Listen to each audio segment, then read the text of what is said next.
abduhu wa rasuluhu la nabiyya ba'dah. Wassalatu wassalamu ala rasulillah Muhammad sallallahu alaihi wasallam wa ala alihi wa sahbihi ajmain amma ba'du. Wa bisolli sadri wa yassir amri wa hlul 'uqdatam min lisani yafqahu qawli.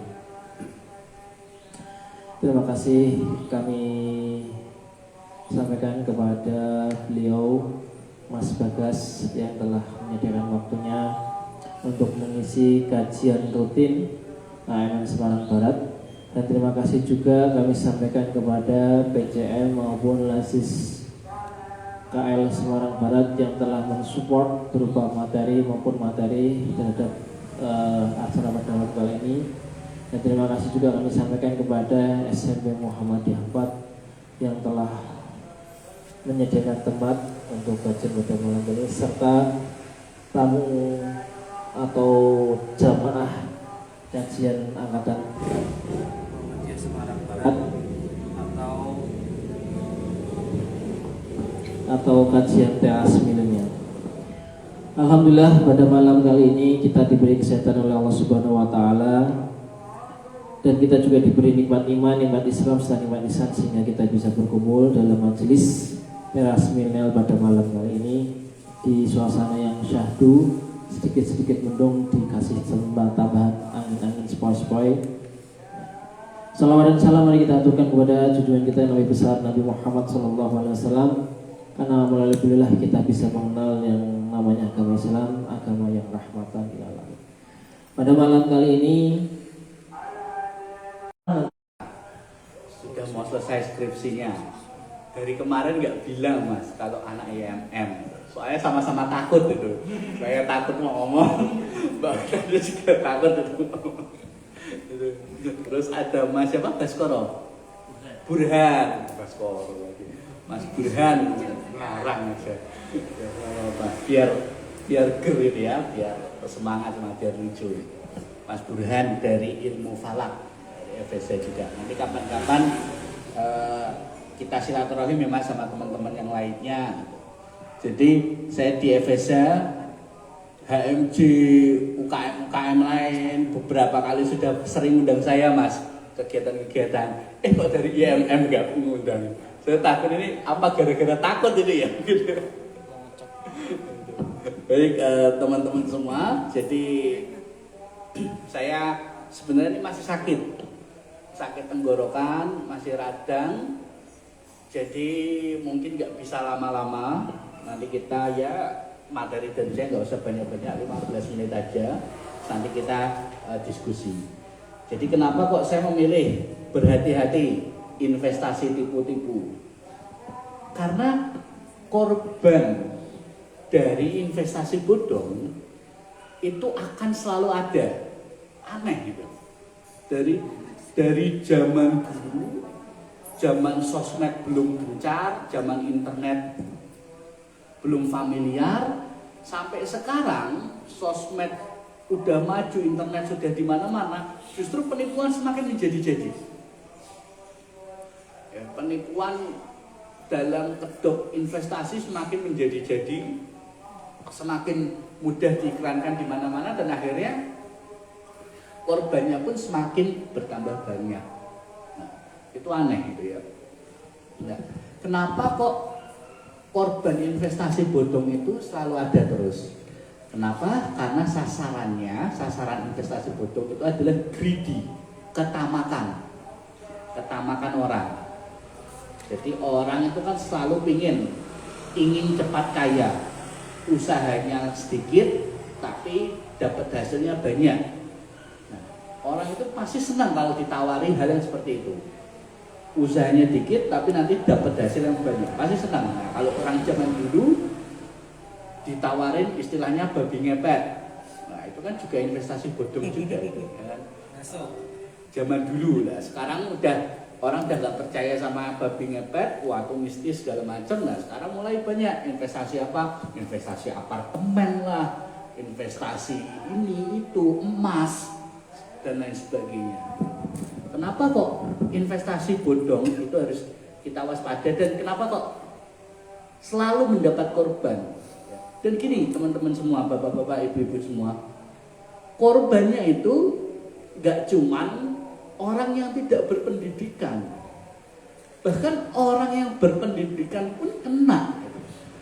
Ya, saya berani bilang seperti ini karena saya kenal dengan teman-teman saya. Jadi mohon maaf ya, seprofesi sebagai dosen. Yang mana kan notabene kan kalau dosen itu kan profesi yang dia harus belajar terus, dia harus membaca, harus update ilmu pengetahuan terus. Itu pun banyak yang kena. Nah, bukan hanya dosen-dosen baru, bahkan yang sekelas profesor pun saya kenal, dia kena investasi bodong, dikemas dengan kedok koperasi. Nah, jadi karena dia profesor, itu dia ditawarin ikut keanggotaan koperasi. Nah, keanggotaan koperasi alurnya adalah dia menanamkan modal. Nah, waktu itu cerita dimintai modal sekitar 300 juta rupiah. Nah, nanti akan mendapatkan pengembalian setiap bulannya itu adalah 30 juta. Nah, si profesornya kan berpikir, nah ini kalau 1 tahun 30 juta kali 12 berarti kan 360 juta. Ya kan? Saya nggak ngapa-ngapain dapat 60 juta gitu kan. Nah, akhirnya dia terbujuk rayu, pingin. Akhirnya dia ngasih uang 300 juta, oke. Bulan ketiga, bulan keempat masih kembali. Nah, begitu mulai bulan ke-8, ke-9 hilang. Bingung akhirnya. Jadi gini, tips yang pertama ya, tips yang pertama supaya kita terhindar dari investasi bodong. Yang pertama, jangan pernah berharap kalau ada orang nawarin investasi, pengembaliannya itu setahun lebih dari 10%. Itu hampir mustahil ada. Gak mungkin, hampir tidak mungkin. Jadi saya kasih gambaran, deposito, ya ini kita tidak, ya mungkin deposito ada bunganya, kita termasuk yang mengharamkan mungkin itu. Tapi ini untuk ilmu pengetahuan aja, deposito itu paling dalam 1 tahun itu tidak lebih dari 3%, hanya 1-2% saja itu deposito. Lalu yang lebih besar lagi ada yang namanya reksadana.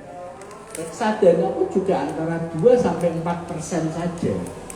Reksadana sukuk itu cuma 2-4% saja. Lalu yang paling besar potensinya itu adalah saham. Saham pun maksimal setahun itu tuh tidak mungkin lebih dari 7-8%. Jadi paling plus minus 5-6%, itu pun juga dengan resiko yang besar. High risk, high return. Resikonya besar, pengembaliannya pun juga besar. Nah, saham itu adalah alat investasi yang resikonya besar tapi pengembaliannya juga besar. Yang paling besar saham saja paling setahun itu cuma 5-6%. Jadi kalau ada orang nawarin investasi terus kamu dapat bati, dapat pengembalian setahun itu di total lebih dari 10%, biasanya nanti dipecah. Kok kita enggak setahun 10% kok, kita sebulan misalkan 5%, kan sama aja, 5% di total setahun juga lebih dari 10%. Nah, itu udah bisa dibilang hampir tidak mungkin. Mau bentuk apapun itu udah salah satu ciri-ciri investasi yang bodong. Nah, cuman gini, informasi seperti ini kan sebenarnya informasi yang mudah ditemui di mana-mana, ya kan? Ajakan untuk berhati-hati terhadap investasi itu kan sebenarnya di mana-mana sudah ada. Nah, tapi kenapa kok selalu memakan korban?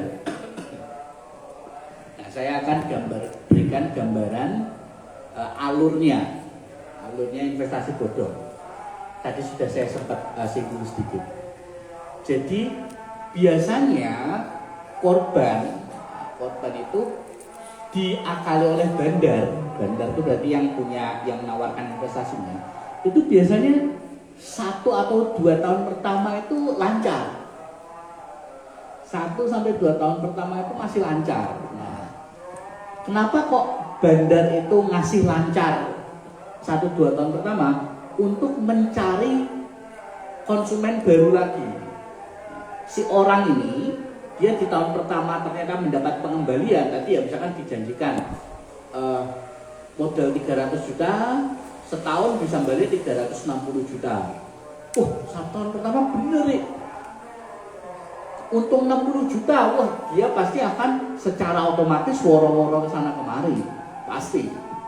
Karena dia udah ngerasain, nggak ngapa-ngapain, dapat 60 juta, cuma ngasih uang 300 juta, dapat 60 juta. Nah, ditambah lagi nanti diiming-imingi, istilahnya kayak bonus, kalau bisa menggait orang bisa dapat bonus itu. Wah, semakin gencar lagi orang itu mempromosikan. Jadi memang biasanya masih 1-2 tahun pertama itu masih dikasih. Dan nanti tahun ketiga baru orangnya biasanya lari. Nah, itu seringnya investasi bodong itu nggak bisa ditangkap oleh hukum. Seringnya pasti bandarnya itu nggak tersentuh hukum. Bukan karena dia bermain mata dengan polisi, bukan. Tapi karena memang akadnya dengan nasabahnya itu kan investasi. Yang namanya akad investasi, yang namanya perjanjian investasi, itu ada rugi, ada untung. Beda kalau perjanjiannya adalah hutang piutang. Nah, kalau hutang, misalkan si orangnya itu ngasih ke bandar hutang 300 juta. Terus bandarnya nggak bisa ngembaliin, nah bisa ditangkap polisi. Tapi kalau perjanjiannya itu adalah investasi, nggak bisa dikenakan hukum. Kenapa? Ya namanya investasi, namanya usaha. Ada potensi untung, ada potensi rugi. Lah nanti gampang aja bandarnya akan bilang, lah usaha saya rugi, nah kan gimana? Nggak bisa ngembalikan, ya udah selesai. Ini mohon maaf ya, mungkin ada yang kurang sepakat. Kenapa kok Yusuf Mansur selalu tidak pernah kalah di pengadilan? Nggak pernah. Yusuf Mansur digugat orang-orang, nggak pernah dia kalah, wajib untuk mengembalikan. Ya karena dia sebagai perjanjiannya investasi apartemen. Ternyata memang apartemennya nggak jadi, ya mau gimana lagi, gitu kan? Nah, jadi makanya nggak pernah ketangkep gitu. Investasi apa? Investasi membuat hotel. Ya.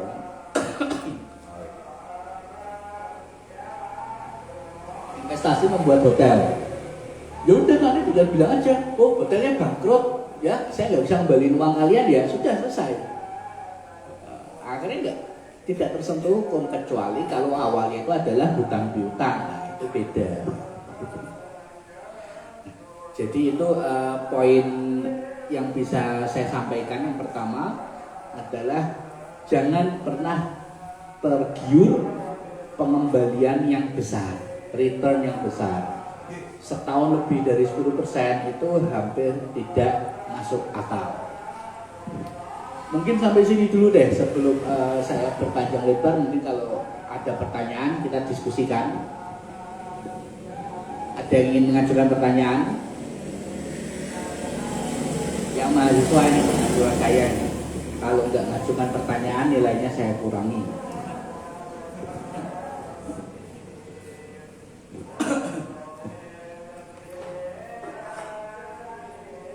Gimana? Kira-kira mau tanya tentang apa? Tentang dunia investasi. Ini Mas Bagas. Oke, silakan Mas. Untuk menjadi apa ya sebutnya? Tadi sebut kata badan. Itu apakah harus mendirikan sebuah badan berbentuk PT, CV atau pribadi bisa? Baik.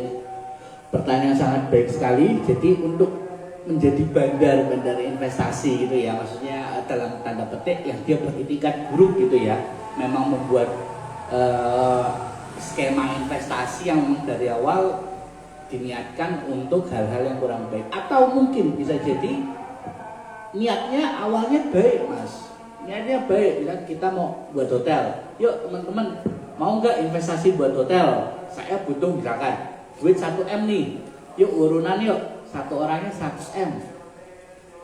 Nanti itu dari hotel ini ada profitnya. ya kan, dari operasional hotel ini ada profitnya.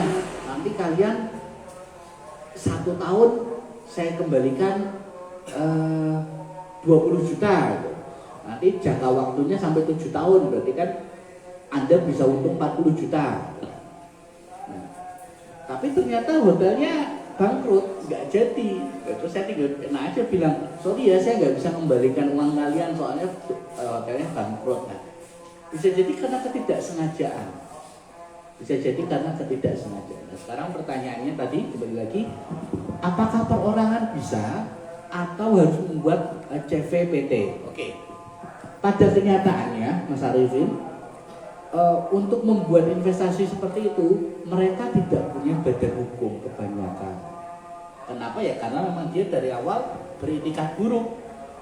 Dia memang ingin berbuat jahat, ya pasti dia akan menghindar untuk membuat badan hukum, karena kan akan lebih mudah ditangkap kalau dia punya badan hukum. Nah, walaupun dia tidak berbadan hukum, pada kenyataannya saya beberapa kali menemui orang itu kalau sudah termakan bujuk rayunya itu apa ya, kayak dikasih tahu yang benar yang salah, wes nggak peduli, akan selalu bisa kasih jawaban. Misalkan saya waktu itu pernah ketemu teman saya sendiri, dia ngajakin saya ikut investasi di sesuatu gitu ya. Saya udah batin tuh, investasi ini nggak bener. Kenapa? Karena pertama saya lihat di OJK tidak terdaftar. Udah saya langsung blacklist. Saya bilang, Pak, ini di OJK tidak terdaftar loh, badan hukumnya tidak jelas. Dia menjawab, lah OJK kan juga bisa disetting Mas, gitu. OJK juga bisa diatur. Siapa yang punya uang bisa atur OJK juga. Ah ya sudah, mau gimana lagi kalau udah alasannya seperti itu gitu. Jadi kita mau ngasih alasan selogis apapun, kalau mereka itu sudah termakan, walaupun dia mau ustadz, mau dosen, mau kiai, siapapun, jangan percaya kepada sosok, tapi kita bermain sistem. Walaupun kita bermuamalahnya dengan orang yang biasa-biasa saja, asalkan sistemnya bagus, ya udah kemana-mana aja. Kita membuat perjanjian, berbisnis, bermuamalah dengan siapapun, tokoh terkenal sekalipun, tokoh agama sekalipun, harus dipastikan perjanjiannya, sistemnya itu baik. Kalau enggak ya nanti bisa timbul kerugian. Termasuk tadi investasi tadi, kita jangan mudah percaya gara-gara sosoknya doang yang endorse. Kita harus teliti dulu, itu benar apa enggak, bagaimana perizinannya, minimal terdaftar di OJK. Lebih-lebih lagi kalau sudah masuk list Satgas Waspada Investasi, nah itu harus dihindari. Nah, tapi teman saya yang dia sudah termakan, walaupun investasinya itu sudah masuk dalam list blacklist Satgas Waspada Investasi, yaitu masih aja ngeyel. Allah, orang-orang di OJK kan juga orang-orangnya bisa disetir Mas. Ah ya sudah, mau gimana lagi gitu. Gitu Mas Arifin, sedikit yang bisa saya berikan jawabannya. Mungkin dari teman-teman yang lain. Oke, ada? Ayo Mbak Meta, Mas Burhan. Ada enggak? Ini Pak, mau tanya Pak. Oh iya, silakan Mas Burhan. Untuk kesadaran investasi di Indonesia itu seperti apa nih Pak? Oke. Tadi korbannya bisa dari yang tidak berpendidikan sampai yang berpendidikan. Baik. Mudah tertipu. Baik, terima kasih. Pertanyaan yang sangat baik sekali dari Mas Burhan. Kesadaran investasi masyarakat Indonesia. Nah, jadi kalau kita berbicara data, jumlah investor di Indonesia itu masih sangat sedikit sekali. Bisa kita lihat dari jumlah yang namanya tuh single investor identity. Jadi itu adalah nomor bagi orang yang membuka rekening untuk berinvestasi di pasar modal. Itu masih sangat sedikit sekali. Kalau tidak salah sampai tahun 2022 ini hanya sekitar 2 juta. Hanya ada 2 juta investor di Indonesia. Itu kan berarti 0,01% dari rakyat Indonesia. Jadi memang masih sangat minim sekali. Cuman ini menjadi ironi. Masyarakat Indonesia ditawari investasi yang legal, yaitu melalui skema pasar modal. Itu nggak mau. Tapi kalau ditawari investasi bodong, itu mau. Kenapa kalau seperti itu? Tadi karena ketamakan. Karena kalau investasi di pasar modal, ya memang tadi pengembaliannya dikit. Paling setahun ya tidak mungkin lebih dari 10%, paling 5-8% doang gitu. Ya memang kecil ya, tapi mau bagaimana lagi? Tapi kan aman gitu kan. Nah, orang Indonesia ditawari investasi yang aman, nggak mau. Tapi kalau ditawari investasi yang bodong, malah mau. Nah, itu yang jadi ironi. Sedangkan kalau kita melihat di luar negeri, apalagi khususnya di negara Eropa dan Amerika, itu sudah sangat biasa sekali orang nabung saham. Jadi mereka sadar ada yang namanya inflasi. Jadi uang gak ditabung di bank, tapi dibelikan aset investasi. Salah satunya bisa saham, bisa obligasi, bisa reksadana, dan seterusnya. Jadi mereka sudah lebih familiar. Ya mungkin pengaruh literasi keuangan kali ya. Jadi kan mungkin di masyarakat kita masih banyak juga yang belum terlalu paham literasi keuangan. Jadi tidak tahu bagaimana cara menginvestasikan dananya. Nah, makanya sering banget kita jumpai orang di Indonesia itu ketika dia kaya banget, terus ketika masanya sudah habis, dia turun jatuh banget. Kenapa? Karena ketika dia di atas, ketika dia lagi dapat masanya, uangnya nggak ada yang diinvestasikan. Nggak diinvestasikan, mau itu di sektor real atau moneter. Real itu mungkin kayak beli rumah, beli tanah dan sebagainya, atau moneter kayak tadi saham segala macam. Nggak paham. Bisa jadi orang jualan misalkan, dia pas lagi rame-ramenya punya pelanggan banyak, duitnya nggak ada yang diinvestasikan. Akhirnya ketika sepi ya sudah kembali lagi ke awalnya tadi, ke susah lagi. Itu salah satu alasan kenapa kok rakyat Indonesia literasinya juga masih rendah, literasi keuangannya masih rendah. Jadi belum terlalu paham yang namanya investasi. Makanya saya berkali-kali disuruh ngisi kajian di sini sama Mas Arifin, tema saya tidak jauh dari investasi. Kenapa? Karena memang masih sangat minim sekali. Orang-orang tua itu masih banyak gitu ya, dia masih kerja, masih aktif, nggak punya investasi. Ketika pensiun ngedrop. Itu banyak sekali kejadian seperti itu. Makanya saya berharap, kan kita tidak tahu yang duduk di sini 10 tahun ke depan akan jadi apa, 15 tahun ke depan akan jadi apa, kan nggak tahu kan. Siapa tahu jadi sultan itu kan, Sultan Semarang Barat. Gitu kan.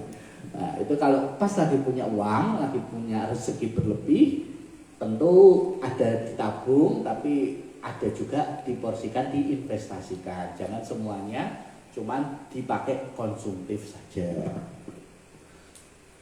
Nah, ini sebelum saya closing statement, nah ini closing statement lah ya, closing statement karena ini udah mau jam 9 juga. Jadi daripada terkena investasi bodong, ini saya akan berikan informasi investasi yang aman. Investasi tadi ada 2, ada di sektor real, ada di sektor moneter. Sektor real itu real, beneran ada. Contohnya, misalkan boleh kalian investasi di tanah, di rumah, atau di hal-hal yang Anda suka. Misalkan Anda hobi sepatu, misalkan ya, hobi sepatu, nggak apa-apa. Investasinya dia apa? Investasinya saya mau buka toko sepatu, it's okay, nggak masalah. Pas mungkin lagi punya uang banyak, daripada uangnya habis buat konsumsi, buat kedai cuci sepatu, kan bisa. Apa hobinya apa? Hobinya ikan cupang. Nah, itu kan bisa juga. Jadi alat investasi, beli ikan cupang masih kecil-kecil, nanti 3-4 bulan lagi berkembang kan gitu. Nah, jadi itu yang sektor real. Ada juga yang namanya sektor moneter. Moneter itu artinya adalah keuangan.